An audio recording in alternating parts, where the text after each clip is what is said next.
நான் எந்த மார்க்கத்தில் இருக்கிறேன். மார்க்கம் தப்பி போனால் பாருங்க, நட்சத்திரத்துடைய பவர் போயிடும். நம்ம அலைகிறவளாக மாறுவோம். ஒரு இடத்துல நிரந்தரமாக இருக்க முடியாது. எந்த ஒரு காரியத்தை செய்தாலும் அதில் நம்ம வெற்றி எடுக்க முடியாது. குடும்பத்தில் நிற்க முடியாது, சபைகளில் நிற்க முடியாது, நம்ம வேலை செய்கிற இடங்களிலும் நிற்க முடியாது. அலைஞ்சிக்கிட்டே இருப்போம். நம்ம அலைய பண்ணுகிற காரியம் அந்த அமளியான காரியத்தை வெளிப்படுத்துறது தான். இவர்களுக்கு என்னென்னைக்கும் காரிருள் தான் இருக்கும். இருளுக்குள்ளே தான் இருப்பாங்க, வெளிச்சமே இருக்காது. ரொம்ப கவனமாக இருப்போம். நம்ம அலைச்சல், நம்ம தேவையில்லாத அலைச்சலை வாங்கி கட்டி கொள்கிறோம். அது நம்மளை அப்படியே தடுமாற பண்ணுகிறது, இருளுக்குள்ளாக நம்ம கொண்டு போகிறது. 6ஆம் வசனத்தை நீங்கள் வாசிங்கன்னா, ஆதி மேன்மையை காத்து கொள்ளாமல் தங்களுக்குரிய வாசஸ்தலத்தை விட்டுவிட்ட தூதர்களையும் அவர் நியாயந்தீப்பார்.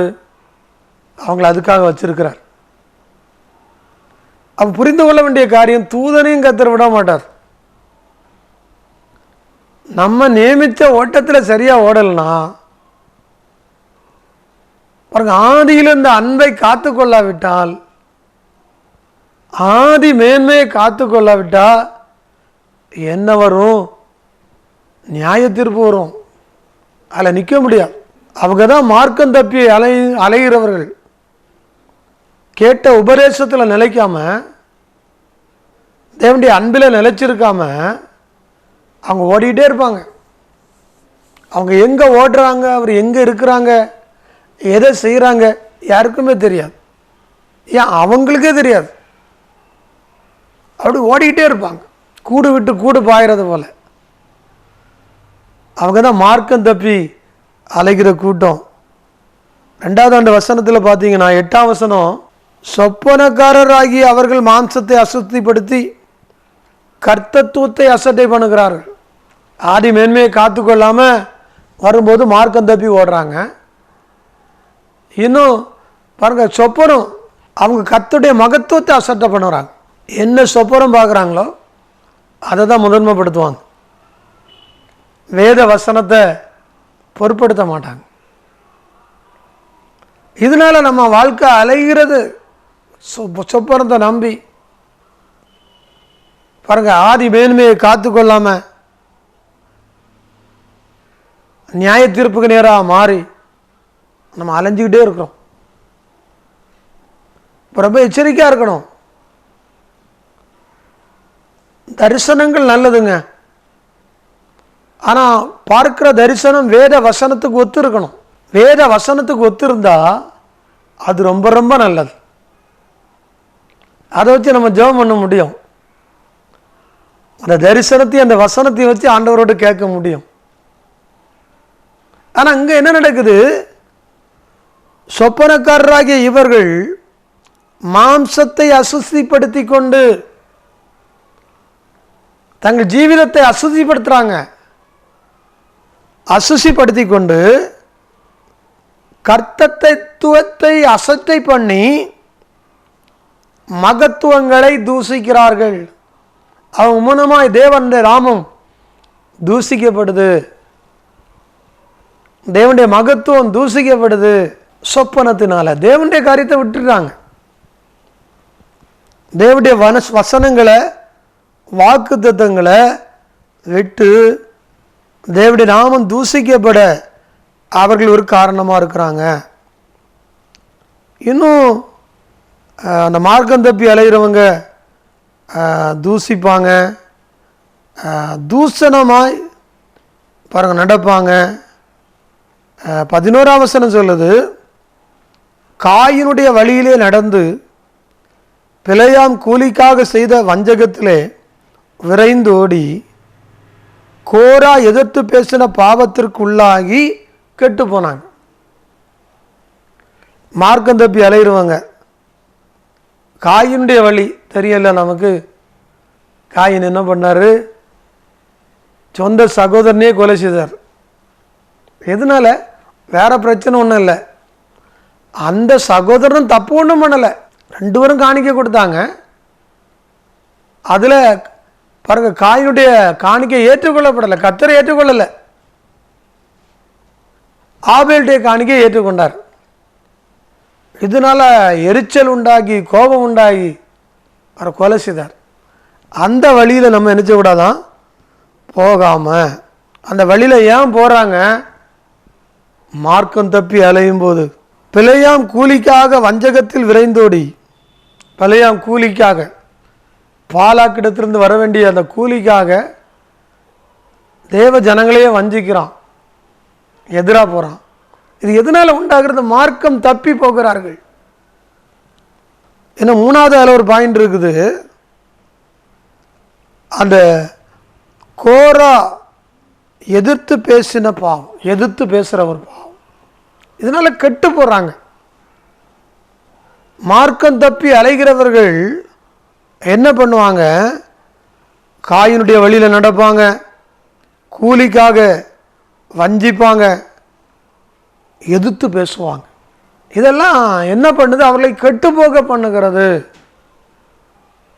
மார்க்கங்கள் தப்பி அவர்கள் கடந்து போகும்போது அலைகிற நட்சத்திரங்களுக்கு ஒப்பாக இருக்கிறார்கள். அது மட்டும் இல்லை, இருளுக்குள்ளே அவர்கள் கடந்து போகிறார்கள். 4வதாக யாக்கோபு எழுதின பொதுவான நிருபத்திலே 1ஆம் அதிகாரம் அதனுடைய 6ஆம் வசனத்தை வாசிக்கும்போது, அவன் எவ்வளவாகிலும் சந்தேகப்படாமல் விசுவாசத்தோடு கேட்க கடவன். சந்தேகப்படுகிறவன் காற்றினால் அடிபட்டு அலைகிற கடலின் அலைக்கு ஒப்பா இருக்கிறான். அப்போ ஏன் அலைகிறோம் அப்படின்னா சந்தேகம். சந்தேகம்னா பைபிளில் நீங்கள் வாசிக்கும் போது அவிசுவாசத்தை குறிக்குது, நம்பிக்கை இல்லாத நிலைமையை குறிக்குது. இப்போ அந்த சந்தேகம் ஒரு மனுஷனுடைய வாழ்க்கையில் இருந்துன்னா, உலக பிரகாரமாக சொல்லுவாங்க, சந்தேகம் இருந்தால் சந்தோஷம் இல்லாமல் போயிடும். அதுபோல் நம்ம வாழ்க்கையில் பாருங்கள், சந்தேகப்படும்போது நாம் அலைகிறோம், அலைகழிக்கப்படுகிறோம். அதுதான் அந்த வசனம் சொல்லுகிறது. கொஞ்சம் கூட சந்தேகப்படாமல் விசுவாசத்தோடு கேட்கணும். ஒரு சின்ன சந்தேகம் கூட அதில் வரக்கூடாது. நம்ம விசுவாசத்தோடு நம்ம ஆண்டவரிடத்தில் கேட்கும்போது, ஜெபிக்கும்போது ஆண்டவர் நமக்கு உதவி செய்வாங்க. அப்படி சந்தேகப்பட்டால் காற்றினால் அடிபட்டு அலைகிற கடலின் அலைக்கு ஒப்பாக இருக்கிறான். கடல் அலைக்கு அவன் ஒப்பாக மாறுறான். இந்த காற்றினால்தான் அந்த கடல் அங்கே இங்கேயுமா மாறி மாறி அலையுது இல்லையா? அந்த அதே போல் அலைகிற ஒரு மனுஷனா. நான் முதல்ல சொன்னேன், காற்று வடதுபுறம் அடித்தா வடதுபுறம் போகும், இடதுபுறம் அடித்தா இடதுபுறம் போகும். இப்படி அலைகிற ஒரு அனுபவம் எதனால் வருதுன்னா சந்தேகப்படுகிறதுனால, விசுவாசம் இல்லாமல் போகிறதுனால. அது மட்டும் இல்லை, அந்த 2ஆம் வசனத்திலிருந்து நம்ம வாசித்தா, பலவிதமான சோதனைகளில் நீங்கள் அகப்படும் போது உங்கள் விசுவாசத்தின் பரீட்சை பொறுமையை உண்டாக்கும் என்று அறிந்து மிகுந்த சந்தோஷமே எண்ணுங்க. என்னன்னா, சோதனை வரும்போது நம்மளால் நிற்க முடியலை அதே நேரத்தில், அதனால் அலைஞ்சிட்டு இருக்கிறோம். அந்த சோதனை என்ன அப்படின்னா விசுவாச பரீட்சை. அதில் ஒரு நல்ல ரிசல்ட் எப்படின்னா பொறுமை. அந்த பொறுமையை நமக்கு உண்டு பண்ணும். விசுவாச பரீட்சையில் ரிசல்ட் நமக்கு பாஸ்ன்னா பொறுமை. அந்த பொறுமை கிடைக்கும்னு சொல்லி நம்ம சந்தோஷமாக அதை எண்ணணும். ஒரு சோதனை வருதா, சந்தோஷமாக நம்ம அதை ஏற்றுக்கொள்ளணும். ஏன்னா அது நமக்கு பொறுமை என்கிற ஒரு பரிசை தருகிறது. அந்த பொறுமை நம்ம வாழ்க்கையில் உண்டாக்கும் என்பதை நம்ம அறியணும். பாருங்க, நம்ம அந்த பொறுமை என்ன பண்ணுமா, ஒன்றில் கூட நம்ம குறைவாயிராமல் நம்ம பூரணப்படுத்தும். நிறைவுள்ளவர்களாக நம்மை மாற்றும்படியை பூரண கிரியை அங்கே செய்யும். அப்போ நம்ம வாழ்க்கையில் சோதனை வரும்போது நம்ம சந்தோஷமாக எண்ணி அதில் ஜெயிக்கணும். பொறுமையை நாம் பெற்றுக்கொள்ளணும். அப்போ தான் அலைச்சல்களை ஜெயிக்க முடியும். எந்த சூழ்நிலையில் நம்ம வளைந்து கொடுக்க மாட்டோம், அசைந்து கொடுக்க மாட்டோம். பூரண நிச்சயத்தோடு ஓட கர்த்தர் உதவி செய்வார். இன்னும் பார்த்தீங்கன்னா அந்த 5ஆம் வசனத்தில் நீங்கள் ஒருவன் ஞானத்தில் குறைவாக இருந்தால் சம்பூர்ணமாக கொடுக்கிறவரும் கடிந்து கொள்ளாதவருமாகி அவரிடத்தில் கேட்க கடவுள். அப்போ நம்ம அலைச்சல்கள் வரும்போது நாம் என்ன பண்ணணும்? ஆண்டவர்கிட்ட கேட்கணும். அவர் நம்மளை கடிந்து கொள்ள மாட்டார். ஏன் ஆண்டவரே, என் வாழ்க்கையில் எதை செய்தாலும் அலைச்சலாக தான் இருக்குது, எங்கெல்லாம் நான் போகிறேன்னு தெரியல, எதை செய்கிறேன்னு தெரியல, என்ன நடக்குதுன்னு தெரியல. ஆண்டவர்கிட்ட கேட்கும்போது அவர் கிருபையாக தருவார், ஞானம் தருவார். அநேக நேரத்தில் ஞான குறைவினால்தான் நம்ம எதேதோ பண்ணுறோம். ஆனால் தேவ ஞானம் வரும்போது நம்ம எல்லாத்தையும் சரி பண்ணுவோம், நிறைவாக இருக்கும்.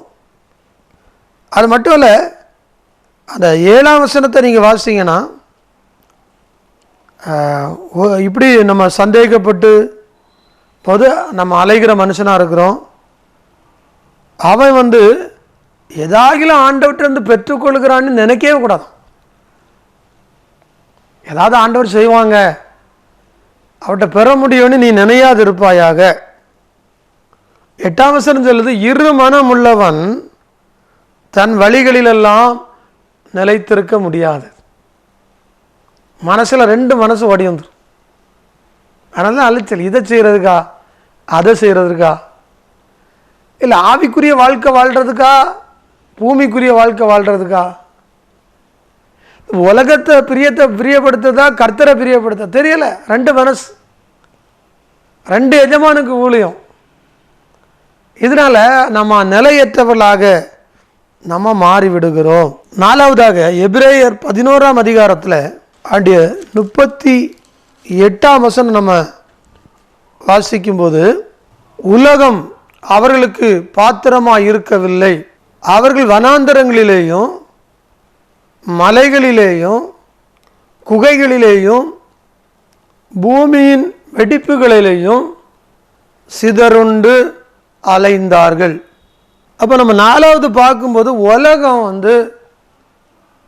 நம்ம அலைய பண்ணது, சாதாரண அலைச்சலில் சிதற பண்ணது.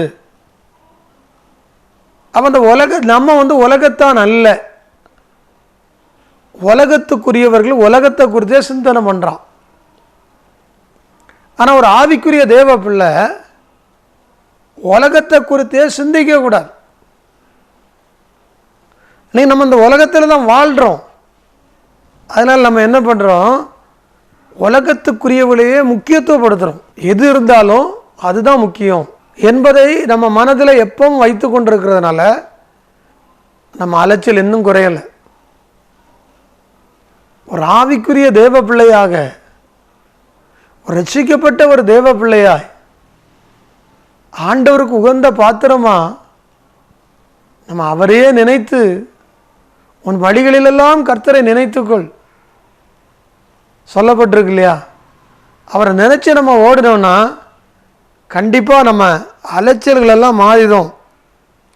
இந்த வசனம் சொல்லுது, உலகம் அவர்களுக்கு பாத்திரமாக இருக்கலை. அப்போ அந்த உலகம் நமக்கு பாத்திரமாக இருக்காது, அனுகூலமாக இருக்காது. இந்த உலகம் நம்மளை பகைக்கும், நமக்கு எதிராக தான் இருக்கும். அவர்கள் வனாந்தரங்களிலேயும் மலைகளிலேயும் குகைகளிலேயும் பூமியின் வெடிப்புகளிலும் சிதறுண்டு அலைந்தார்கள். அப்போ அந்த உலகத்தை நம்ம நம்பினா, உலகத்துக்குரியவரையே முக்கியத்துவப்படுத்தினா நாம் சிதறடிக்கப்படுவோம். நான் நிறைய பேர் அப்படி தான் உலகத்தின் காரியத்துக்கு முக்கியத்துவம் கொடுத்து தேவனுடைய காரியத்தை பின்தள்ளி பாருங்க, நான் தன்னுடைய சொந்த காரியத்துக்கு மட்டும் முதலிடம் கொடுத்து கர்த்தருடைய காரியத்தை பின்தள்ளி அவங்க வாழும்போது என்ன நடக்கும்? அவங்க வாழ்க்கையில் சிதறடிக்கப்படுவாங்க. எங்கெல்லாம் சிதறடிக்கப்படுறாங்க? வனாந்தரங்களிலும், மலைகளிலும், குகைகளிலும், பூமியின் வெடிப்புகளிலும் சிதறப்படுகிறார்கள். அப்போ அலைந்து சிதறடிக்கப்பட்டு அலைகிறதுன்னா ஓடி போய் ஒளிந்து கொண்டு அலைந்து திரிகிற ஒரு அனுபவம். ஆனால் ஆண்டவர் என்ன சொல்லியிருக்கார்? நீ அலைந்து திரிவதில்லை. அப்போ அவரோடு வாழும்போது தான், அவருக்கு உகந்த ஒரு வாழ்க்கை நம்ம வாழும்போது தான் அந்த அலைச்சல்கள் நம்மை விட்டு அகன்று போகிறது. அந்த அதிகாரத்தில் 33ஆம் வசனத்திலேருந்து பார்த்தீங்கன்னா விசுவாசத்தை குறித்து அங்கே சொல்லப்பட்டிருக்கு. அவங்க விசுவாசத்தை கொண்டு என்னெல்லாம் பண்ணாங்க? ராஜ்யத்தை ஜெயித்தாங்க, நீதியை நடப்பித்தாங்க, வாக்கு தத்தங்களை பெற்றாங்க, சிங்கங்களை வாயடைத்தார்கள், அக்கினின் உக்கிரத்தை அவித்து போட்டார்கள், பட்டய கருக்கினால் தப்பினார்கள், பலவீனத்தில் பலன் கொண்டார்கள், சேனைகளை அந்நிய சேனைகளை முறியடி. இப்படி விசுவாசம். அப்போ உலகத்துக்குள்ளே போகும்போது அந்த விசுவாசம் நமக்குள்ளே வரும். இன்னும் சொல்ல போனால் நம்ம விசுவாசம் உலகத்துக்குள்ளே போயிடும். நம்ம நம்பிக்கை உலகத்தில் இருக்கும். ஆனால் ஆண்டவராக இயேசு மேலே தான் அந்த நம்பிக்கை இருக்கணும். அவர் மேல் விசுவாசம் இல்லாதவன் சபிக்கப்பட்டவன் பைபிள் சொல்லுது. அப்போ அவரை தான் நம்ம விசுவாசிக்கணும். அந்த விசுவாசத்தை மாற்றுகிறது தான் அந்த உலகம். நான் அதனால் உலகத்துக்குள்ளே விசுவாசம் போகுது. நம்ம ஜாப்பில், நம்ம வருமானங்களில், நம்ம குடும்பங்களில், அதில் தான் முழு விசுவாசமும் போகிறதுனால நாம் அலைந்து திரிகிறோம். இன்னும் அந்த 39ஆம் வசனத்தை வாசிக்கும்போது, விசுவாசத்தினாலே நற்சாட்சி பெற்றும் வாக்குத்தத்தம் பண்ணினதை அடையாமல் போகிறாங்க.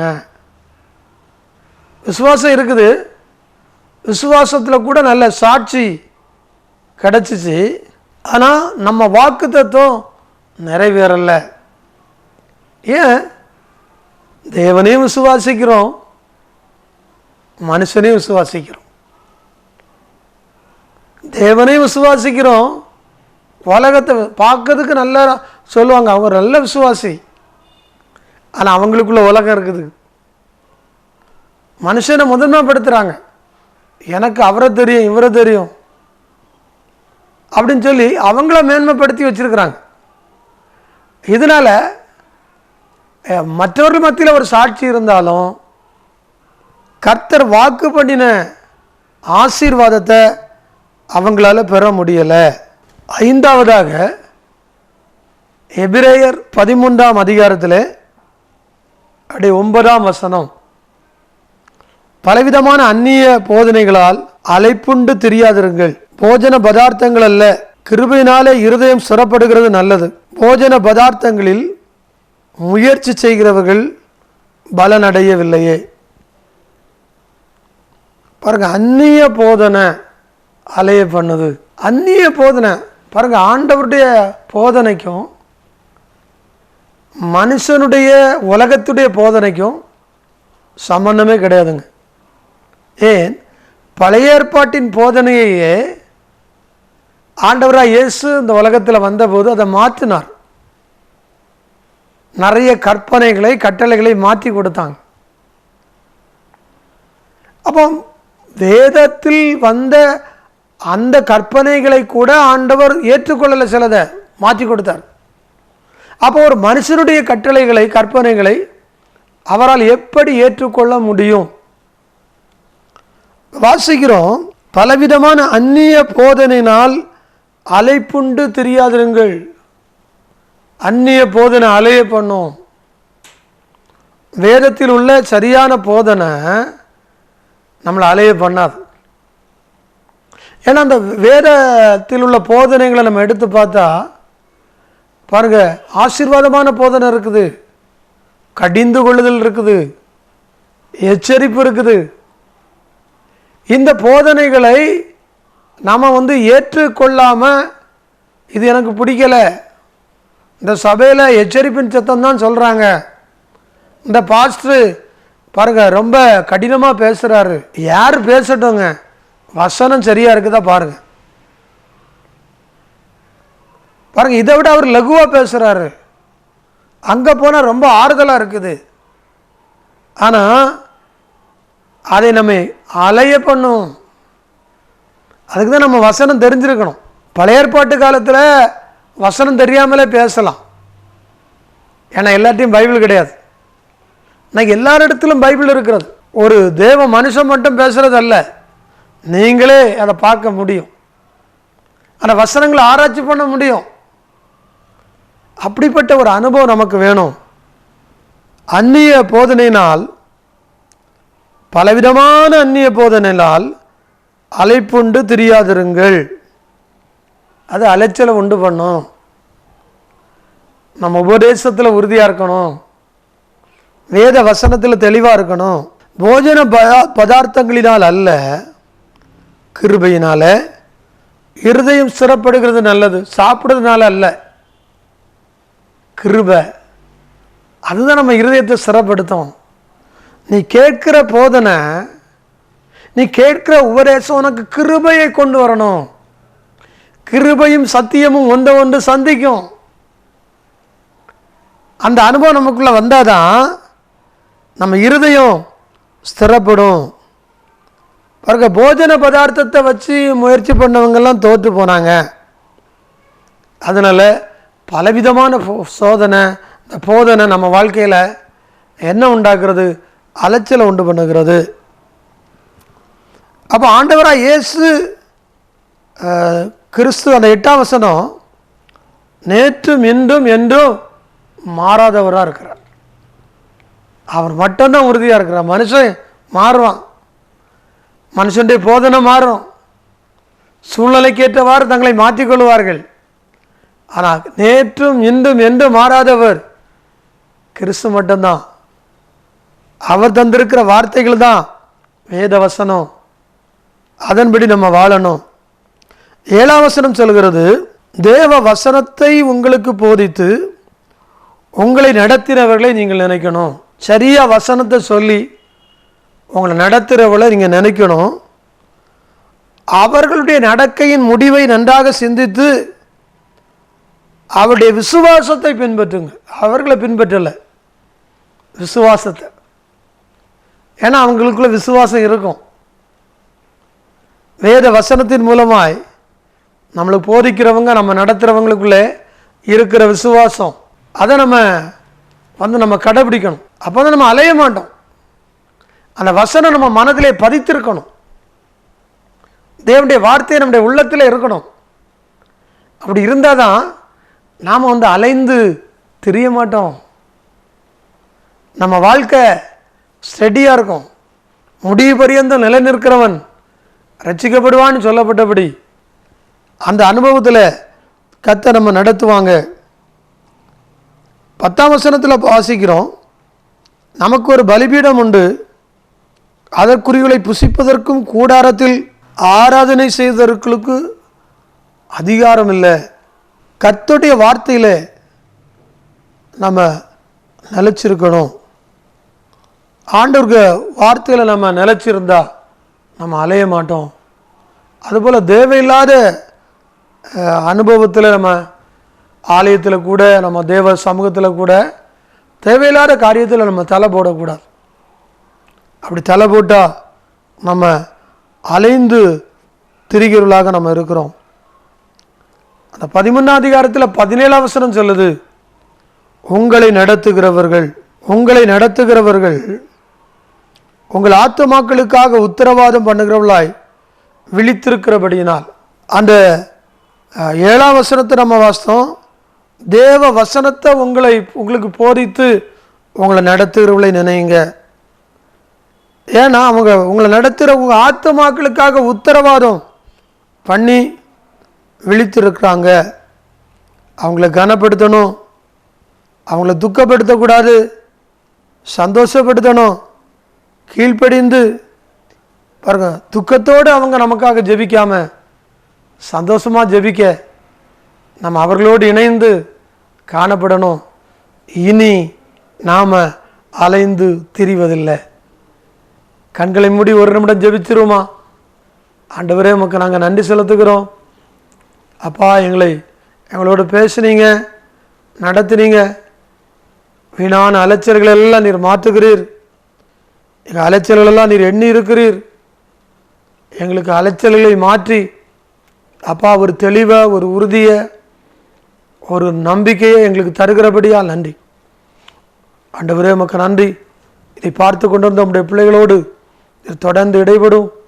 சிலருடைய வாழ்க்கையில் இருந்த அந்த குறைவுகளெல்லாம் மாற்றுறீங்க. அந்த குடும்பத்தில் என்னதான் ஜெபிச்சாலும் துதிச்சாலும் சில விடுதலை வரலன்னு சொல்லி சோர்ந்து போயிருக்கிற அந்த குடும்பத்தை ஆண்டவர் சந்திக்கிறபடியால் நன்றி. ஆமேன். ஒழுகி போகிற அந்த ஆசீர்வாதம் இனி ஒழுகி போவது இல்லை, அது நிரம்பும். தங்காத ஆசீர்வாதம் இனி அந்த குடும்பத்தில் தங்கும்.